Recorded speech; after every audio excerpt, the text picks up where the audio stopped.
বিসমিল্লাহির রহমানির রহিম। আসসালামু আলাইকুম। আমি এমডি মোহাম্মদ সোহাগ স্যার। আজকে আমরা যে টপিকটা নিয়ে আলোচনা করব সেটা হচ্ছে আর্টিকেল। এটা সবার জন্যই এইচএসসি জব বলো, অ্যাডমিশন, হ্যাঁ, অ্যাডমিশন এগুলোর জন্য গুরুত্বপূর্ণ বিষয়। সবচেয়ে আমরা আজকে এইচএসসির জন্য আমরা এই টপিকটা আলোচনা করব এবং জব যারা ডিগ্রিতে পড়েন তাদের জন্য আর্টিকেলটা প্রয়োজন। তাহলে আমরা আর্টিকেলের আমরা যেভাবে আর্টিকেল শিখে আসছি, আজকে আমরা একটু ভিন্নভাবে আর্টিকেলটা শেখার চেষ্টা করব। এ এবং এন এর ব্যবহার, এ এবং এন এর ব্যবহার, এ এবং এন এর ব্যবহার আমরা ম্যাক্সিমামে আমরা ছোটকাল থেকে পড়েছি। কনসোনেন্ট থাকলে হয় এ আর ভাওয়েল থাকলে হয় এন, কিন্তু আমরা আজ থেকে এভাবে শিখবো না। কনসোনেন্ট ভাওয়েল বাদে আমরা যেভাবে বাংলা বলি সেভাবেই আমরা শেখার চেষ্টা করব। যেমন দেখো, 1 নম্বর রুলসটা দেখো, এখানে একটু মিস্টেক আছে। এখানটা হবে এ।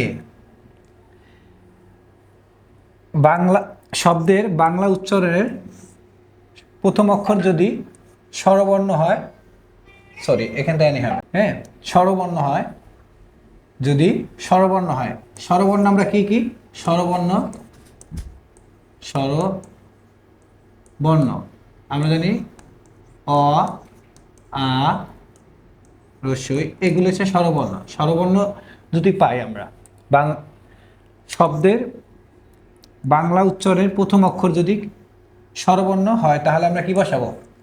এন বসাবো, এ না হলে। এখানে মিস্টেক, এখানে হবে এ। আর শব্দের বাংলা উচ্চারণে যদি প্রথম অক্ষর যদি ব্যঞ্জন বর্ণ হয়, ব্যঞ্জন বর্ণ কি? ব্যঞ্জন বর্ণ আমরা জানি, ব্যঞ্জন বর্ণ হচ্ছে আমরা ক, খ।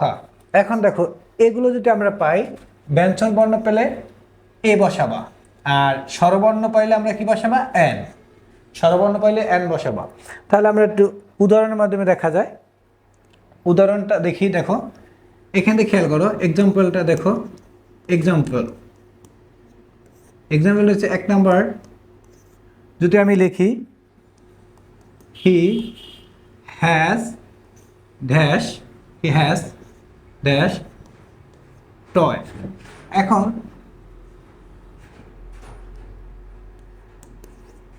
He has dash toy. এখন দেখো, এই যে টয়, টয় বা টয় মানে কি? খেলনা। এই যে টটা আমরা কির মধ্যে পড়ি? কখার মধ্যে না সরাসরের মধ্যে? আমরা কখার মধ্যে পড়ি না সরাসরের মধ্যে? আমরা কখার মধ্যে পড়ি। আচ্ছা, কখা মানে কি? ব্যঞ্জন বর্ণ। কখা মানে কি? ব্যঞ্জন বর্ণ। ওই ব্যঞ্জন বর্ণ থাকলে আমরা কি হবে? এ হবে। কি হবে? এ। এখন যদি আমরা আর একটা উদাহরণ দিতে পারি, আরেকটা উদাহরণ আমরা কি লিখতে পারি? He is dash honest. এখন দেখো, এই অনেস্টের অনেস্ট অটা আমরা কি? স্বরবর্ণ। অটা কি? স্বরবর্ণ। স্বরবর্ণ মানে কি? সরেয়া সরেয়া। তাহলে এখানে আমি কি বসাবো? এন বসাবো। তাহলে কোনো কথা নাই, যদি আমরা স্বরবর্ণ পাই, যদি আমরা স্বরবর্ণ পাই তাহলে আমাদের উচ্চারণের প্রথম অক্ষর, দেখো প্রথম অক্ষরটা দেখবা, হ্যাঁ, প্রথম অক্ষর যদি আমরা স্বরবর্ণ পাই তাহলে এন হবে, আর যদি ব্যঞ্জন বর্ণ পাই তাহলে এ হবে। এখানে একটা মিস্টেক, টাইপ মিস্টেক, এখান থেকে এ হবে। ঠিক আছে? তাহলে আমরা এখান থেকে উদাহরণগুলো আমরা দেখতে পারি। হ্যাঁ, 20 মানে উদাহরণ দেখো, হি হ্যাজ আ টয়। এই টয়টা মানে কি? টয় হচ্ছে ব্যঞ্জন বর্ণ। ব্যঞ্জন বর্ণ আছে দেখে আমরা কি বসাইছি? আমরা জানি ব্যঞ্জন বর্ণ থাকলে আমরা এ বসাবো। এই যে এ বসাইছি। তারপর দেখো, মাই সিস্টার ইজ বি। দেখো, বিটা মানে কি? ব্যঞ্জন বর্ণ। বিটা মানে কি? ব্যঞ্জন বর্ণ। এই ব্যঞ্জন বর্ণ, এখানে বি মানে কি? ব্যঞ্জন বর্ণ। এই জন্য আমরা এ বসাইছি। এখানে কি বসাইছি? এ বসাইছি।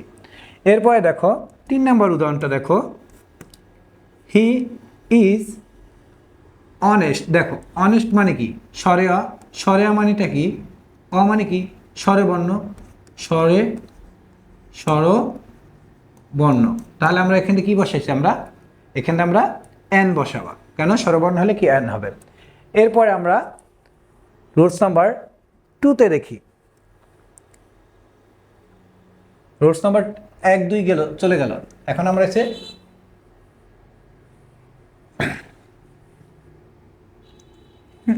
এখন দেখো রুলস নাম্বার 3। রুলস নাম্বার কি, উচ্চারণের শুরুতে যদি ইউ থাকে, কি থাকে, ইউ এবং ওয়া থাকলে তাহলে এ বসাবা। কি বসাবা, দেখো এখান থেকে তো একটা কথা আছে, এটা একটা ব্যতিক্রম। ইউ থাকলে, ইউ কিন্তু হচ্ছে কি বর্ণ, স্বরবর্ণ। হ্যাঁ হ্যাঁ, স্বরবর্ণ স্বরবর্ণ ওটাও কি স্বরবর্ণ। কিন্তু যদি ইউ বা ওয়ার মতো উচ্চারণ হয় তাহলে আমরা কি বসাবো, এ বসাবা। তখন এন হবে না, তখন কি হবে না, এন হবে না। তাহলে আমরা উদাহরণ দেখতে পারি, উদাহরণটা কি, উদাহরণটার মাধ্যমে আমরা দেখতে পারি। দেখো 1 নাম্বার উদাহরণ, মাই ব্রাদার ইজ, দেখো ইউনিভার্সিটি। এই দেখো ইউনিভার্সিটি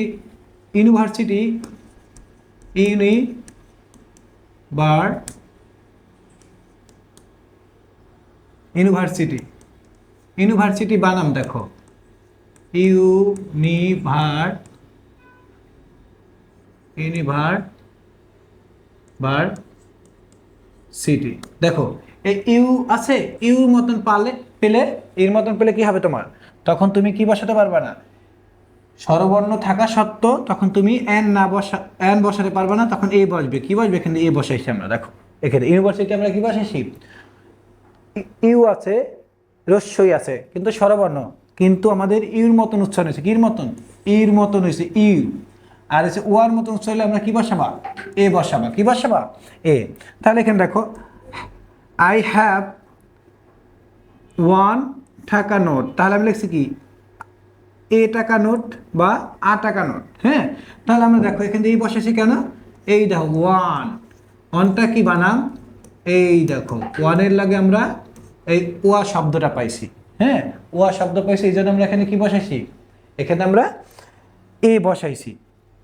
এখন দেখো যদি এই আমরা 3টা রুলস দিয়ে আমরা এ এবং এন এর ব্যবহার শেষ করতে পারি, এর বেশি আর লাগে না। এখন তুমি দেখো কিছু কিছু সংক্ষিপ্ত উচ্চারণে ভাওয়েলের মতন হলে,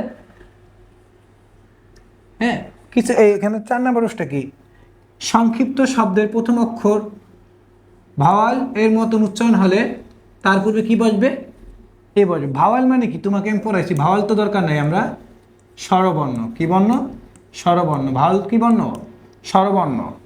ভাওয়াল স্বরবর্ণ হলে আমরা কি বসাবো, স্বরবর্ণ। দেখো এখানে দেখো এম, এইটা এমটা কি সংক্ষিপ্ত না, এম এর বানামটা দেখো দি, এম এর বানাম কি, এম। দেখো স্বরে এ মা, এম, দেখছো।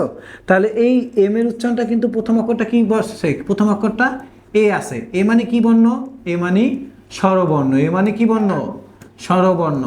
এই কারণে এখানে আমরা কি বসাইছি, এম এর আগে আমরা এন বসাইছি। দেখো এফ, এই এফ এর বর্ণটা দেখো, প্রথম অক্ষর কি, F.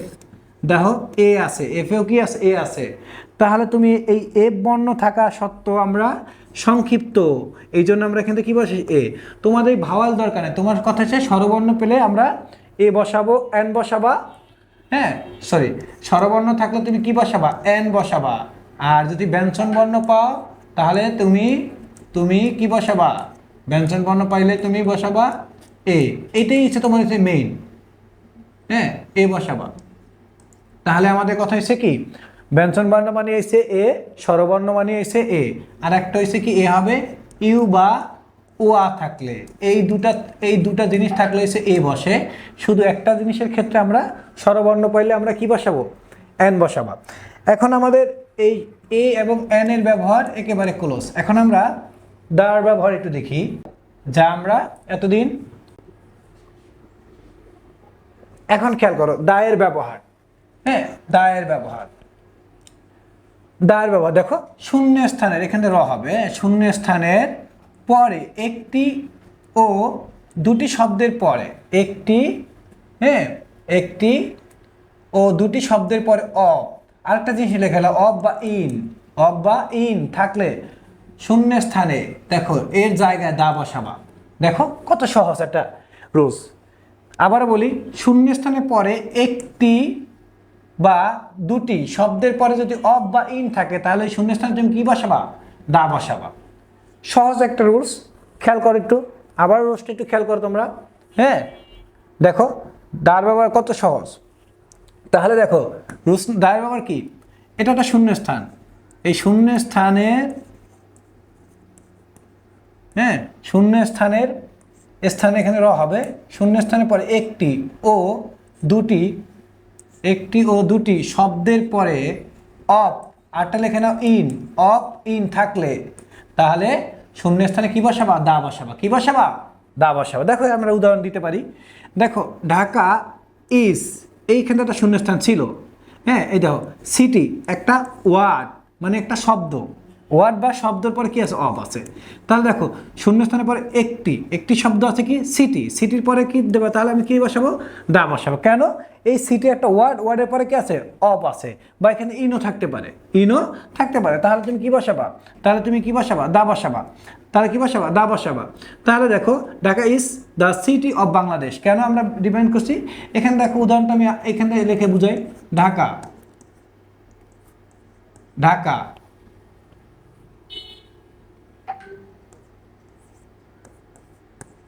Dhaka is dash city of BD দিয়ে দিলাম, বিডি মানে কি? বাংলাদেশ। দেখো এই যে শূন্যস্থানের পর দেখো এখানে কি বলছে? শূন্যস্থানের পরে একটি বা দুটি শব্দের পরে অফ আরটা কি বলছে? ইন। এটা নোট করে নাও, ইন থাকলে শূন্যস্থানের জায়গায় কি বসাবা? তুমি দা বসাবা। কি বসাবা? দা। নাকি শূন্যস্থানের পরে কয়টা ওয়ার্ড আছে? একটা ওয়ার্ড আছে সিটি, এরপর কি আছে? অফ আছে।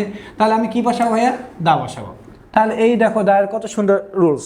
এরপরে হচ্ছে সুপারলেটিভ ডিগ্রি। দেখো সুপারলেটিভ ডিগ্রির পূর্বে কি বসে? দা বসে। এখন সুপারলেটিভ ডিগ্রি তো আমরা চিনি না, আমরা তো চিনি না। তাহলে দেখো চেনার জন্য কি বললাম আমরা বইটার মধ্যে? দেখো সাধারণত যে সকল শব্দের পূর্বে পূর্বে মানে কি? আগে। যে সকল শব্দের পূর্বে মোস্ট এবং শেষে ইএসটি থাকলে সুপারলেটিভ ডিগ্রি। এখন তুমি দেখো এই যে এখান দিয়ে একটা এই শূন্যস্থানটা এখান হবে। হ্যাঁ, এটা না। তাহলে দেখো এই যে রাজু ইজ, বা আমরা একটা উদাহরণ দিতে পারি। দেখো Suman is dash best boy in the class. দেখো তাহলে আমি এখানে কি লিখলাম? এই যে সুমন, এই দেখো ইএসটি আছে। কি আছে? ইএসটি। কথা কি বলছি আমরা? ইএসটি হলে কি হবে? দা। এই দেখো সাধারণত যে সকল শব্দের পূর্বে মোস্ট থাকবে, মোস্ট এবং শেষে ইএসটি থাকবে, তাহলে সুপারলেটিভ ডিগ্রি হবে। তাহলে কি হবে? সুপারলেটিভ। তাহলে আমি শূন্যস্থানের পরে কি আছে? ইএসটি যুক্ত সেন্টেন্স আছে। তাহলে আমি কি দিলাম? এখানে দা দিলাম। এখানে কি দিলাম? দা দিলাম। এরপরে দেখো, হ্যাঁ, সবচেয়ে ইম্পর্টেন্ট রুলসটা কি? দেখো 3 নম্বর রুলসটা দেখো। একই শব্দ যদি একাধিক বার ব্যবহৃত হয় তাহলে দেখো এ এন ক্রোজের একটি বসবে এবং ওই শব্দ পরবর্তী যতবার বসবে ততবার কি বসবে? দা বসবে। বা যতবার পাবে ততবার কি বসাবা? দা বসাবা। দেখো প্রথমবার এখানে খেয়াল করো, উদাহরণটা একটু খেয়াল করো। দেখো আই হ্যাভ বুক। আচ্ছা, বুকে আমরা কি বর্ণ? এটা বুকে ব্যঞ্জন বর্ণ, এই জন্য কি বসেছি? এ বুক। এরপরে যখন আবার পাইছি পুরোটাই যতবার পাবা, দেখো এই বুকটা আবার পাইছি, তাহলে এখানে কি আবার দা বুক, মানে এটা নতুন হয়ে, এটা কি হয়ে গেছে? পুরনো হয়ে গেছে। যতবার পাবা ততবার দা। Book is the very interesting. আবারও বুক পাইছো, তাহলে কি হবে? আবার দা হবে। দেখো তাহলে দেখো খেয়াল করো, এই যে আমরা একই শব্দ যদি একাধিকবার ব্যবহৃত হয় তাহলে প্রথমে আমরা কি বসাবা? এ এন ক্রোজের যে কোনো একটি বসাবা, যে কোনো একটি প্রথমে বসাবা উচ্চারণ অনুযায়ী, এবং ওই শব্দ পরবর্তী যতবার বসবে ততবার কি বসাতে হবে? যতবার পাবে বা যতবার বসবে ততবার কি বসাবা? দা বসাবা। আমরা যতবার বুক শব্দ পাইছি ততবার আমরা কি দিছি? দা দিয়েছি। তাহলে দেখো এই হয়েছে আমাদের দায়ের ব্যবহার। আমরা দা ব্যবহার নিয়ে সবচেয়ে দ্বিধাদ্বন্দ্ব নির্দিষ্টগুলো এগুলো নির্দিষ্ট হলে দা বসে, এগুলো দিন শেষ। এখন তুমি একটু খেয়াল করো, সবচেয়ে যেটা তোমাদের আসে বেশি, এই 1 নম্বর রুলসটা তোমাদের আসবে বেশি। 1 নম্বর রুলসটা দিয়ে অনেক বোর্ড কোশ্চেন অ্যানালাইসিস করে দেখাবো। দেখবো এই 1 নম্বর রুলসটা, 1 নম্বরটা দিয়ে এই যে এই শব্দটা, এটা তোমাদের সবচেয়ে বেশি আসবে, এইটা ইম্পর্টেন্ট। আর হচ্ছে 2 নম্বর, এই 3 নম্বর, এই 3টা রুলস যদি তুমি পারো, তুমি দার ব্যবহার তুমি পারবে ইনশাল্লাহ। আজকে আমরা আর্টিকেলে এই পর্যন্ত আলোচনা করছি, পরবর্তী ক্লাস ইনশাল্লাহ আরো ভালোভাবে ক্লাসটা নেব। সবাই ভালো থাকো, আল্লাহ হাফেজ।